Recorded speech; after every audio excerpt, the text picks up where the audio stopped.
Bab 2752. Mengambil keuntungan. Mendengar kata-kata yang ditulis kebenaran agung, Mileye menggelengkan kepalanya dan tersenyum. Harus mengatakan bahwa menara kecil sering berpura-pura menjadi agresif, dan dia tidak tahan. Kebenaran agung melanjutkan, singkatnya, Tuan Muda dapat mempelajari karakter ini dengan cermat.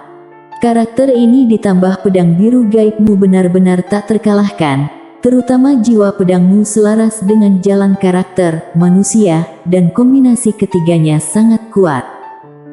Mileye berkata dengan suara yang dalam, bisakah kamu menggabungkan tak terkalahkan instanku? Kebenaran agung tersenyum dan berkata, tentu saja.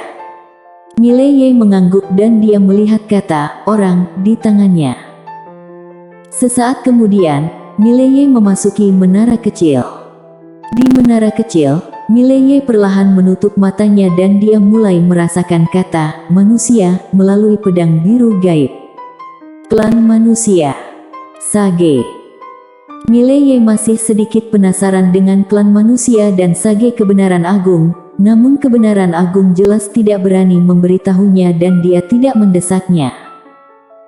Karakter manusia telah menyatu dengan pedang biru gaib, sehingga dia bisa merasakan karakter manusia melalui pedang biru gaib. Setelah sekian lama, Mileye tiba-tiba mengecilkan pupilnya dan saat berikutnya, dia sendiri menghilang langsung ke menara kecil. Boom! Tiba-tiba, Mileye datang ke dunia yang aneh. Mileye melihat sekelilingnya.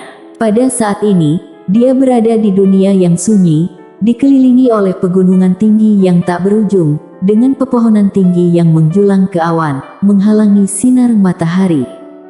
Boom! Pada saat ini, seluruh bumi tiba-tiba bergetar hebat. Mileye melihat ke kejauhan, di ujung pandangannya, dia melihat monster yang sangat besar. Monster ini berbentuk seperti manusia, dengan dua kaki, kepala seperti sapi dan satu mata.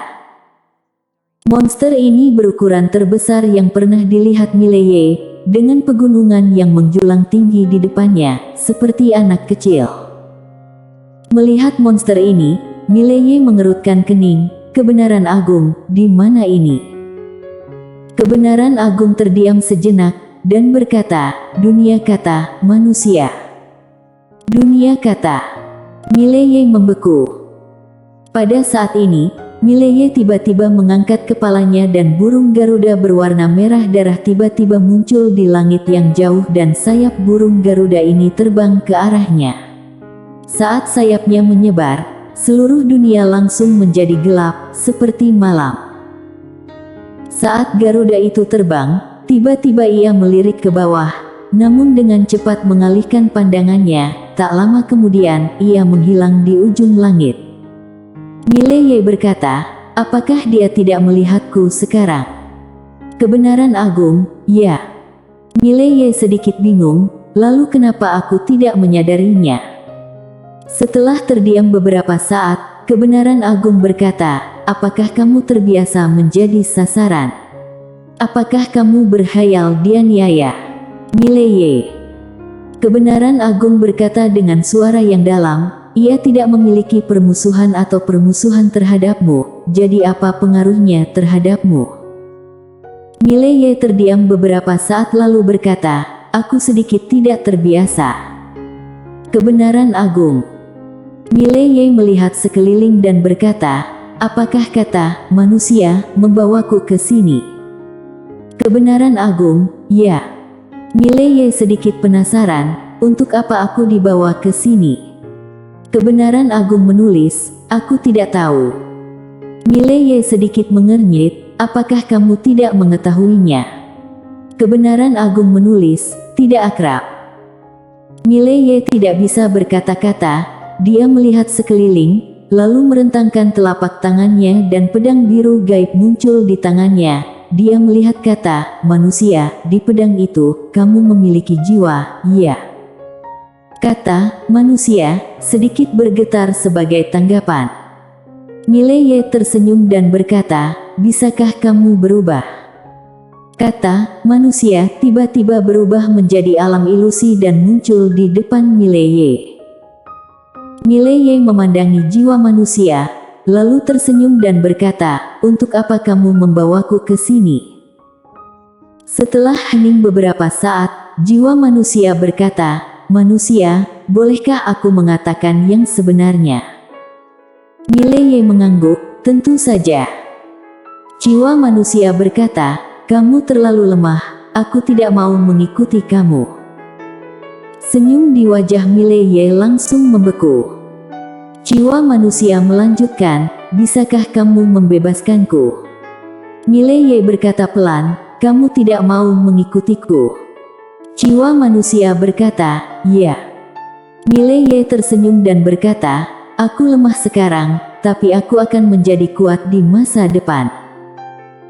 Jiwa manusia ragu-ragu sejenak, dan kemudian berkata, "Kekuatan yang lemah adalah yang kedua, terutama." Pada titik ini, tiba-tiba berhenti. Mileye bertanya, "Apa hal utamanya?" Jiwa manusia berkata dengan suara yang dalam, "Alasan utamanya adalah kamu terlalu berkulit tebal. Aku tidak tahan mengikutimu." Keren sekali. Wajah Mileye langsung menjadi dingin. "Haha." Kebenaran agung tiba-tiba tertawa sambil tersenyum sangat bahagia. Mileye mengangkat bahu, "Kalau begitu ayo pergi." Jiwa manusia dengan cepat berkata, "Benaran." Mileye mengangguk, "Jangan khawatir, aku tidak akan membiarkan Lydia memukulmu, pergilah." Jiwa manusia itu gembira dan berkata, "Manusia, apakah kamu serius? Apakah kamu benar-benar tidak akan membiarkan perempuan itu memukulku?" Mileye terdiam. Astaga. Orang ini sepertinya tidak mengerti ironi ini, apa yang harus aku lakukan? Jiwa manusia berkata lagi, "Manusia, kalau begitu aku boleh pergi ya?" Mileye. Jiwa manusia hendak pergi, saat ini, Mileye tiba-tiba bertanya, "Apakah adikku baik hati?" Jiwa manusia ragu-ragu sejenak, lalu berkata, "Apakah itu wanita yang mengenakan rok polos?" Mileye mengangguk, "Ya." Jiwa manusia dengan cepat berkata, "Tidak, tidak. Dia memiliki temperamen yang buruk dan dia siap menyerang sesekali. Kita tidak bisa mengalahkannya. Dia terlalu menakutkan." Ada ketakutan dalam suara itu. Mileye berkata dengan serius, "Kalau begitu, jika kamu pergi, apakah menurutmu dia akan marah?" Jiwa manusia ragu-ragu sejenak, lalu berkata, "Bukankah kamu mengatakan bahwa kamu tidak akan membiarkan dia memukulku?" Mileye tersenyum dan berkata, "Tetapi bagaimana jika dia sendiri yang ingin memukulmu? Lalu apa yang harus kulakukan?"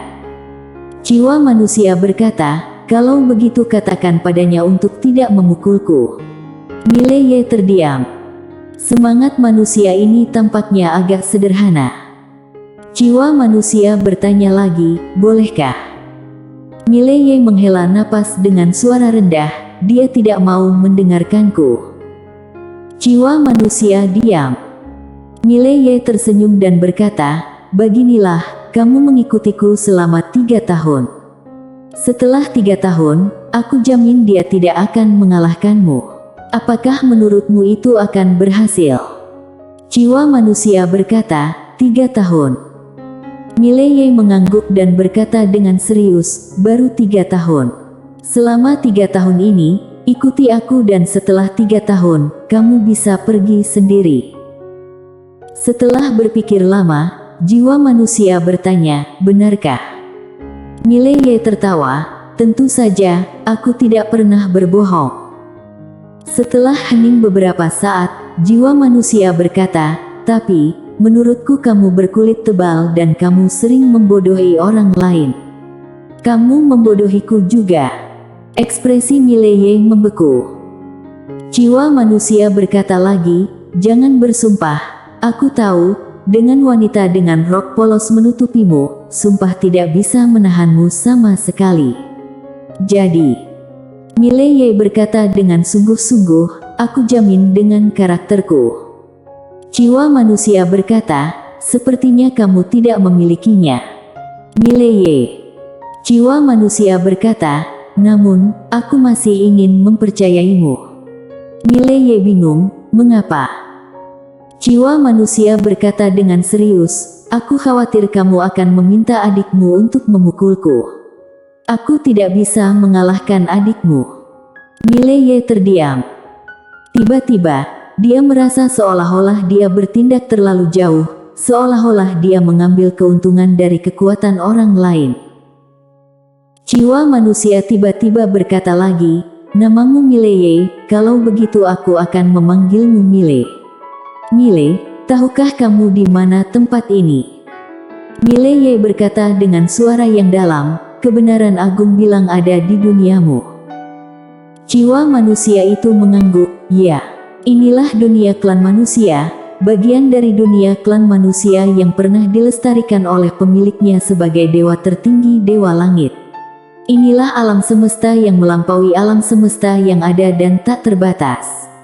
Ayo pergi, aku akan mengajakmu bertemu dengan beberapa sage.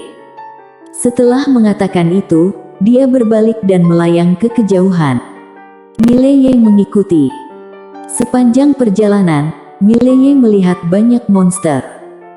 Mileye mau tidak mau bertanya, jiwa manusia, apakah monster-monster ini kuat? Jiwa manusia berkata, mereka bisa membunuhmu dengan satu tamparan sekarang. Mileye tampak tenang, aku tidak percaya. Jiwa manusia berhenti dan menoleh ke arah Mileye, apakah kamu ingin mencobanya? Mileye tertawa dan berkata, coba saja. Jiwa manusia mengangguk, dan tiba-tiba melihat ke arah langit yang jauh, iblis burung hantu. Suara itu jatuh dan ruang waktu di kejauhan tiba-tiba terbelah. Saat berikutnya, monster bergegas keluar. Monster ini berbentuk seperti elang dan ukurannya kecil. Ada mata di sana dan ini sangat aneh. Roh manusia berkata, lawan dia.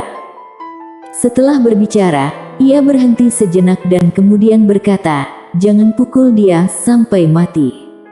Jika memukulinya sampai mati, saudara perempuannya akan membunuhmu dan kamu tidak bisa mengalahkan saudara perempuannya. Mileye. Iblis burung hantu memandang Mileye, ambil tindakan. Dapat berbicara bahasa manusia. Mileye berpikir sejenak, lalu merentangkan telapak tangannya, dan menara kecil muncul di tangannya. Dia melihat ke menara kecil dan berkata dengan serius, menara kecil, kamu sering bilang kamu tak terkalahkan di bawah 3 pedang, mau mencobanya? Menara kecil berkata dengan suara yang dalam, majikan muda, apakah kamu akan menipuku seperti ini? Mileye berkata dengan tegas, bagaimana bisa? Menurutku kamu sangat kuat. Jika kamu tidak menggunakan 3 pedang, siapa yang bisa membantumu? Kamu belum pernah menunjukkan tanganmu sebelumnya, tapi ini adalah kesempatan bagus. Apakah kamu ingin bermain dengannya? Menara kecil berkata, tidak. Mileye bingung, mengapa? Menara kecil berkata dengan lembut, majikan muda, menurutmu aku bodoh? Mileye. Pada saat ini, iblis burung hantu tiba-tiba berkata, kalian berdua tuan dan pelayan, silakan maju bersama. Maju bersama-sama. Mileye melirik monster burung hantu itu, sial, apa kamu begitu sombong? Mileye membuka telapak tangannya dan pedang biru gaib muncul di tangannya. Seolah memikirkan sesuatu, Mileye bertanya dalam hatinya, saudara Kakpena, aku bisa mengalahkannya. Kebenaran agung berkata pelan, kamu bisa mencobanya. Mileye tertawa, kalau begitu, cobalah. Suara itu jatuh, dan dia tiba-tiba menghilang di tempatnya. Cahaya pedang Tao tiba-tiba merobek lapangan. Pada saat ini, cahaya pedang Tao tiba-tiba meledak dan saat berikutnya, sesosok tubuh langsung terguncang ratusan ribu kaki jauhnya. Dalam perjalanannya, angka ini meruntuhkan hampir 100 gunung. Sosok tersebut tak lain adalah Mileye.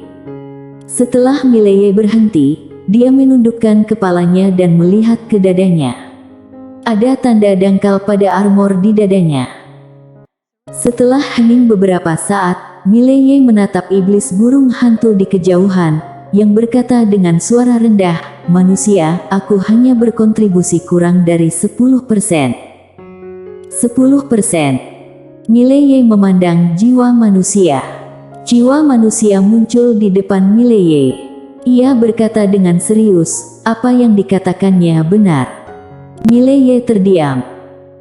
Jiwa manusia ragu-ragu sejenak, lalu berkata, "Mile, kami sebenarnya sangat kuat dan ada pena kecil dan tubuh utama pena dapat dengan mudah membunuhmu, itu relatif sederhana."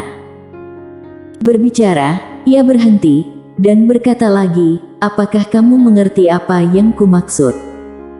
Mileye melirik ke lapangan, lalu tersenyum, "Mengerti. Mulai sekarang, kalian semua menuruti perintahku, kan? Jiwa manusia."